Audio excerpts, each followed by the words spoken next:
Hi, my name is Jerry Keys, and I'm a student at Fordham Law Hi, School. my name is Josh Kudicheri. I am a second-year student at Fordham Law School. I'm here to tell you that it might be pretty hard right now, but it gets better.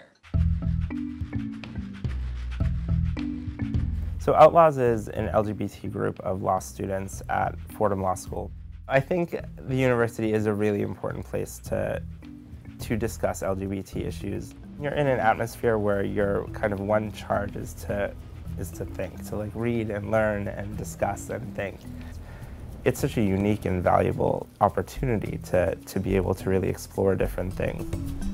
There's a general sort of understanding in secular culture that people under 35 are much more inclusive of LGBT rights than people older than that, which means that institutions, Catholic institutions of higher education, which are going to be more highly populated with that younger age group, is going to be more inclusive.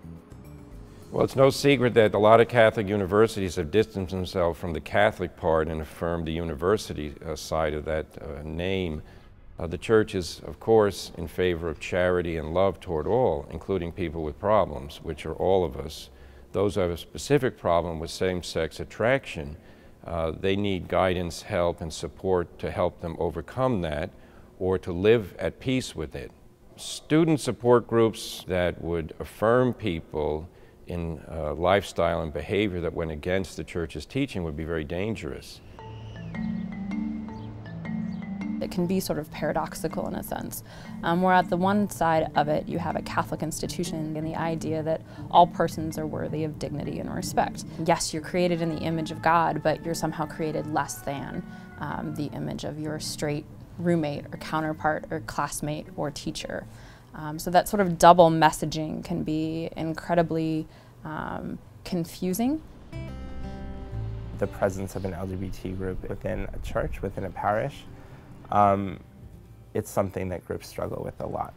Catholic schools, or at least my experience with Catholic schools, have probably an easier time having an LGBT group on campus. You have people of, all different races, colors, creeds coming, to one academic setting to learn. And I think, especially with a Jesuit university like Fordham, which I think really does strive to foster discussion and just learning from one another and doesn't fall into the trap of necessarily just preaching like one worldview or one kind of strict dogma.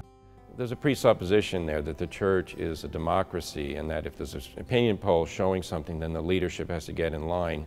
We don't teach that at all. We teach that Christ founded the Church on Peter and the Apostles. It's a hierarchical institution. And the mission of teaching the religion was handed over to the hierarchs, the bishops. If the people don't agree with the teaching, we have a problem.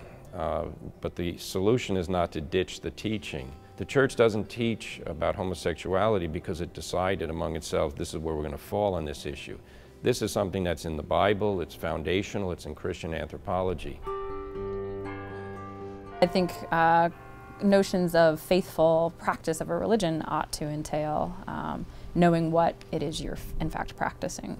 So letting college students know that should they want to remain quote-unquote faithful Catholics, that they'll have to, as LGBT persons, to remain celibate, I think is an important kind of moral moment for them in a sense, right?